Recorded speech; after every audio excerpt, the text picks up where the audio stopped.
Hello, welcome to Poetry Changes Lives, poetry and history and a thought for the day.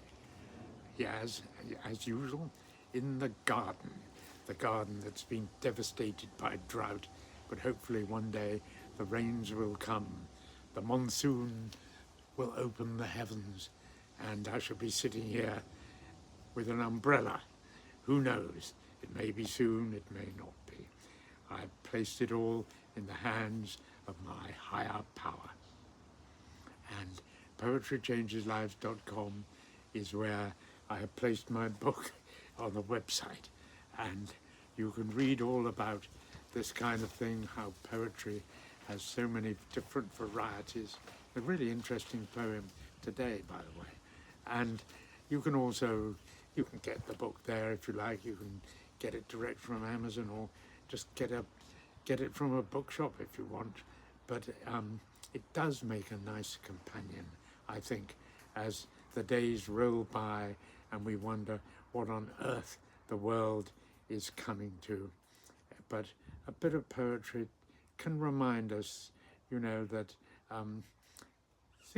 bad things have happened before, but inspiration is a great thing, and it comes from poetry. It can lift the human spirit, and I love the way it does that for me. And this poem I'm going to read today does just that. It lifts my spirit. I'll tell you about it in a minute. I'm going to read today's entry in this book, and we're going back to ancient Greece. Anyone who knows me knows I'm a sucker for ancient Greece. I can't get enough of it. And I remember as a schoolboy the story that is told here. I remember it's one of the first stories I heard in my Latin and Greek classes when I was only about 8 or 9 years old. We started looking at this sort of thing. And it's the story of the Battle of Thermopylae in 480 BC, 480 BC. That's 2,500 years ago. People in ancient Greece were behaving with a huge nobility, a nobility that we still see today, but boy, we could do with a bit more nobility of spirit. This story has always affected me. It's the story of the Battle of Thermopylae, which happened on this day. And Thermopylae is the name of a narrow mountain pass in northern Greece, 50 miles north of Athens, roughly. And it was there, all those years ago, that a small force of 7,000 Greeks held back the invading Persian army.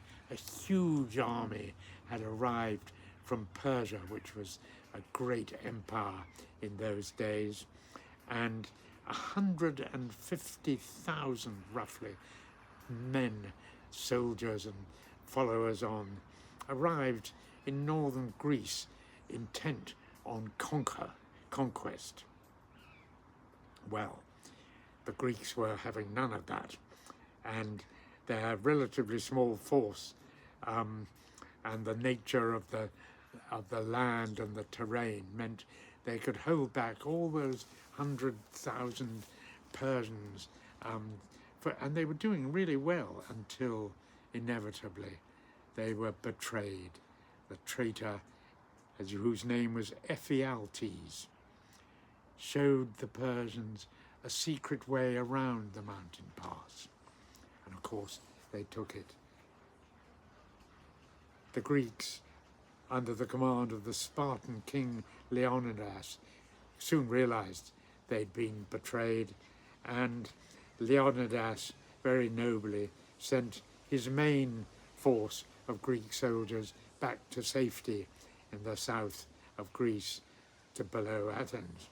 And he himself, of course the Spartans this was what they did. They put honor and fighting prowess before everything else. He himself, Leonidas, king of Sparta, remained to fight a rearguard action with just 300 Spartan soldiers. Few hundred other Greeks, but 300 Spartan soldiers, the fearsome fighting men of Sparta. And they fought a noble battle against all those thousands and thousands of invading Persians until they were all, every one of them, killed fighting to the last.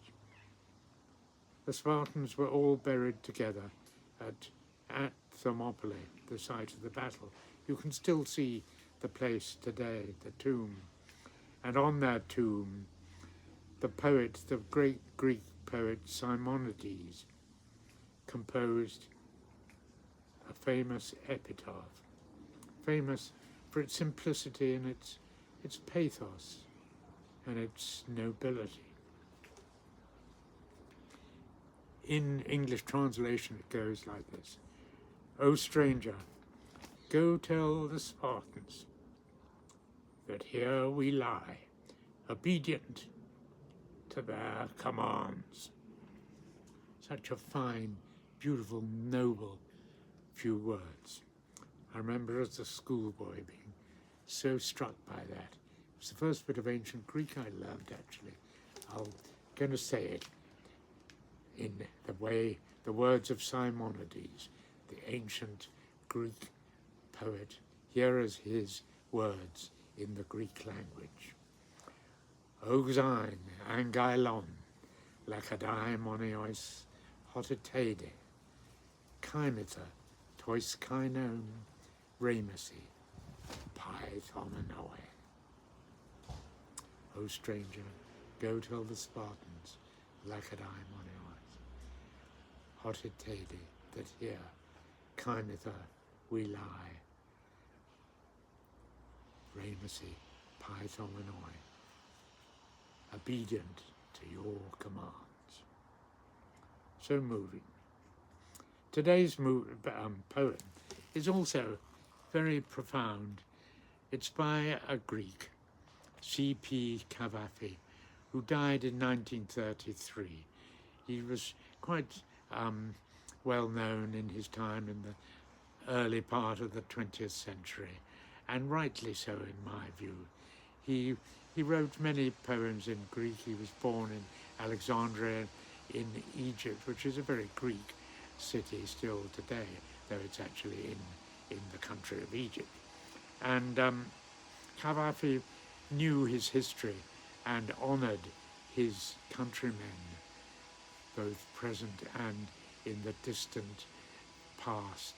He worshipped the ancient Greeks, and a lot of his poetry alludes to that kind of thing. And this poem, which is called Thermopylae, is very much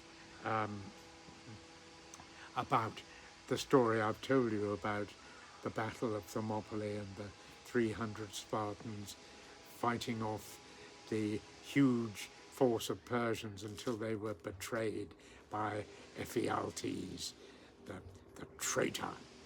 And the poem goes like this. Here it is. Honour to those who in the life they lead define and guard a Thermopylae, never betraying what is right, consistent and just in all they do, but showing pity also and compassion, generous when they are rich, and when they are poor, still generous in small ways, still helping as much as they can, always speaking the truth, yet without hating those who lie. And even more honour is due to them when they foresee, as many do foresee, that in the end Ephialtes will make his appearance, that's the traitor, that the Medes, that's another name for the Persians, the Medes will break through after all. I think that's a beautiful, profound and really thoughtful, sympathetic, empathetic poem. He was a great writer, C.P. Cavafy. We should see more of him today, in my view. And I will take that very much to heart. Honour to those in the life they lead, define and guard a Thermopylae, like those Spartans 2,500 years ago. Today, I ask, I will not be found wanting in times of need, and that I will strive to do my best today. Thank you for listening.